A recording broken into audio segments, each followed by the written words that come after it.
Hello friends, good morning. Welcome to eFinance Study. I am Dr. Kamini Rai and today in this lecture we will discuss the methodology of financial econometrics and difference between mathematical model and econometrical model. But before going ahead, firstly we need to know that what is econometrics and what is the meaning of financial econometric. So in simple words we can say that what is econometric, why we use econometrical model. We use econometrical model for the prediction purpose or for the forecasting purpose. It means on the basis of past records, on the basis of past data, what we do, we predict the future of that particular variable, and for that purpose we use econometrical model. So in simple words we can say that econometric means an use of statistics, mathematics, to different fields of economics, or we can say econometrics is based upon the development of statistical methods for estimating the economic relationship or testing economic theories. It means to estimate the economic relationship we use econometrical model. Like for example, we have to estimate the relationship between quantity demanded with the price, with the change in price. It means how much quantity demanded of a commodity influenced by change in price of a particular product. Or we have to check the or estimate the relationship between consumption expenditure and income of an individual. Means how much consumption expenditure influenced by change in income of that particular individual. For that purpose we use econometrical model. And if we talk about the financial econometrics, the methodology of econometric and financial econometrics are more or less same, but financial econometrics means an application of statistics, mathematics and economics to the field of finance. It is applicable to the financial market data only. So here we will focus on the financial market data, and financial econometric is very important subject of research, we can say. So if we go into the practical applicability of econometrics, econometrics is applied to many areas of economics, both micro and macroeconomics. Like we have to predict interest rates, we have to forecast inflation rates, GDP, per capita income. For all these we use econometrical model. In the same way we use it for the microeconomic variables also. And if we go into the practical applicability of financial econometrics, so it is useful to predict or forecast the capital market, both primary and secondary market, corporate finance, public finance, corporate governance, hedge funds. It is also useful in the valuation of securities or pricing of assets. It is useful for the in the risk management. It is most frequently used in the portfolio management, in the valuation of currencies, derivatives, and number of practical applicability are there in the financial econometrics. And even in the financial econometric we use econometrical models to predict, to forecast. Now, what is the difference between mathematical model and econometrical model? In mathematical model we estimate the exact relationship between dependent and independent variables. Like for example, if we go into the demand function, the quantity demanded of a commodity is influenced by many factors, and number of factors are there. Like quantity demanded is influenced by price of commodity, income of consumer, price of substitute goods, taste preferences of consumer, and number of factors are there. So mathematical equation will be like this, where q is the quantity demanded. Quantity demanded is the dependent variable because we have to estimate the dependent variable, and quantity demanded of a commodity depends on the price of product, income of consumer, taste and preferences of consumer, and price of substitute goods. So quantity demanded, qa is the dependent variable and pyts is the independent variable. Why this is dependent variable? Because we have to estimate q on the basis of econometrical model, and pyts are the independent variables because these variables explain the dependent variable, and b0, b1, b3, b4 are the parameters of the model. This model shows the exact relationship between variables. It means the quantity demanded of a commodity is influenced by only these independent variables. No other variables are there. This shows the negative relationship between the quantity demanded and the price of product, means inverse relationship, and positive relationship with other factors. So this is the mathematical model that shows the exact relationship. Now go to the econometrical model of the demand function. Here we can see that along along with the independent variables, some other factors are also there which may influence the quantity demanded. And what are the factors? Like goods of necessity, like for example government policy, supply of commodity. Some other factors are also there that influence the quantity demanded of a commodity. So this is the beauty or advantage of econometrical model, we can say, that incorporate the u factor also. U means here the disturbance term, the error term, the random term, or in econometric we say it as a stochastic term. So this is the advantage of econometric, we can say, which show that some other factors are also there which may influence the quantity demanded of a commodity. It means there is no exact relationship in the demand function, and this portion shows the deterministic or exact relationship. So almost both models are same. In econometrical model we also incorporate the unobserved variables. Now, come to the methodology of financial econometrics. So these are the different steps that we follow in the econometrics, and these steps we generally follow in all types of research, whether related to finance or whether related to other areas.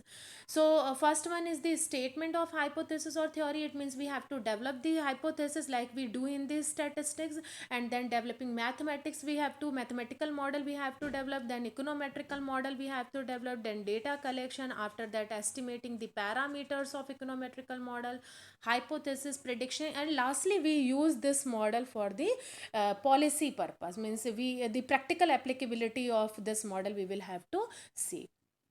So we will discuss all these points one by one in detail. The first one is the statement of theory or statement of theory or hypothesis. So here we make a statement of research or we develop hypothesis as we do in the statistics. Means in the same way we will develop the hypothesis as we do in the statistics. Like for example, the causal relationship. The literature says that there is causal relationship between the financial development and economic growth. The theory says that there is causal relationship between the financial development and economic growth. It means there is bi-directional causality relationship. Suppose we have to test this theory whether there is any relationship between financial development and economic growth or not. For that purpose we can develop 4-5 hypotheses here. Like for example, the supply leading hypothesis. Supply leading hypothesis says that financial development causes economic growth. Another hypothesis we can make, demand pulling hypothesis, economic growth causes financial development. One more hypothesis we can make here, like financial development causes economic growth and economic growth causes financial development. It means there is bi-directional causality relationship. And another hypothesis we can make, like there is no relationship between financial development and economic growth. It means there is no causal relationship. So but all these hypotheses we will have to test, and we will have to prove whether this theory is right or not, or whether this theory is applicable to our data set or not. We can take one more example here, like we could explain the family consumption of a given product. According to Keynesian consumption function, there is partial relationship between the income and the consumption, not full relationship, partial relationship between the income and the consumption. It means consumption increases with an increase in income, but not at the same rate. जिस rate से income increase हो रही है, ज़रूरी नहीं है कि उस रेट से कंजप्शन भी इंक्रीज हो. So here in this case we can say that MPC for 1 unit change in income is greater than 0 but less than that unit. इसका मतलब एक यूनिट अगर इंक्रीज होता है इनकम में, तो मार्जिनल प्रोपेंसिटी टू कंज्यूम जो है वो या तो मतलब जीरो से ज़्यादा होगा लेकिन उस यूनिट से कम होगा. अब suppose we have to prove this theory, whether the Keynesian theory is applicable to our data set or not. So for that purpose we will go to second step. So in second step, developing mathematical model of the theory. Here we will use linear regression function. According to linear regression function, y is equal to b0 plus b1x. Y is the dependent variable, x is the independent variable, and b0 b1 are the parameters. And what we have to prove is MPC is more than 0 but it is less than 1. So these y is the dependent variable, as x is independent variable, b0 v1 are the parameters, where b0 is the intercept and b1 is the coefficient or slope of x. If we are taking example number 2 above, then y is the dependent variable, means consumption, b0 b1 are the parameters, and x is the income, because this is independent variable and there is partial relationship between the consumption and the income. And if we take the hypothetical data, this is only hypothetical data, then consumption is equal to 4 plus 0.40 income. This linear regression model we will discuss in the separate video also. Here we are only focusing on the theoretical part. So this is the hypothetical data. What is meaning of 4 year? 4 year here means even if there is zero income or no income, the people, individual, they will consume at least 4 unit from their past savings. And 0.40 here means with increase one unit increase in income, the consumption will be increased by 0.4, means 40% of that increase in income.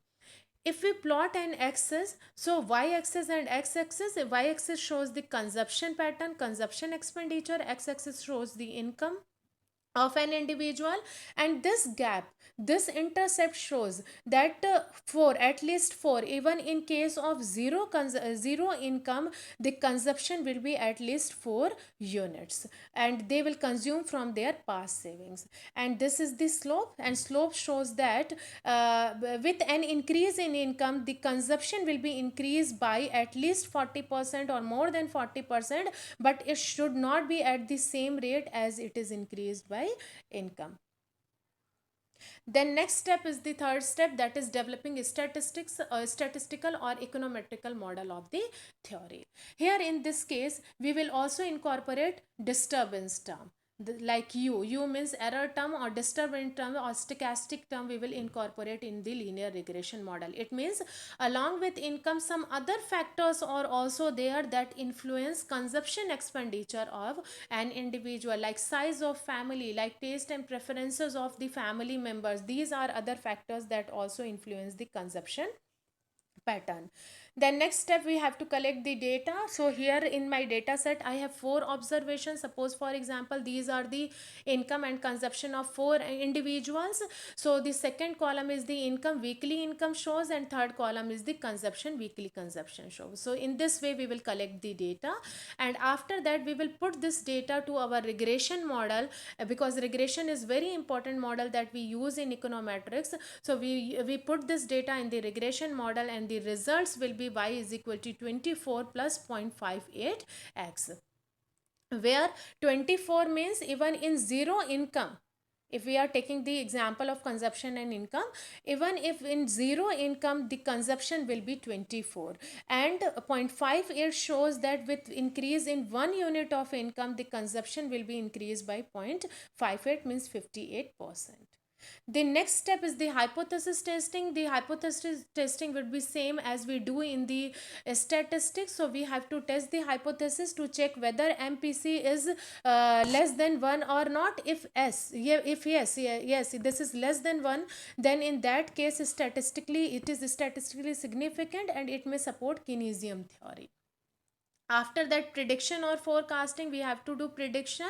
So if the theory is statistically significant during hypothesis testing, then we can use this model for the prediction purpose. Suppose for example we have to forecast that the consumption expenditure, what will be the consumption expenditure of a family in 2020 if their income is rupees 20,000. So in this step number 5, what was the result? Y is equal to 24 plus 0.58x. So if we are putting the income on this formula, we can see like y is equal to 24 plus 0.58 multiplied by income value. So y will be 11,624. It means expenditure is 11,624 when the income of family is rupees 20,000. And then we have the last the last step is related with the practical implementation of this model, because model is significantly statistically significant and it supports the Keynesian theory. So we can make policy on the basis of this theory, and this type of model is used by government, RBI, to make policy on the basis of prediction, and various policies related to employment rates, inflation, GDP, monetary policy we can make on the basis of this theory. Thank Thank you so much. So in this way we have completed the methodology of econometrics. If you have any query, you can mail me at tricam53@gmail.com. Thank you so much. If you have not subscribed my channel, kindly subscribe the same.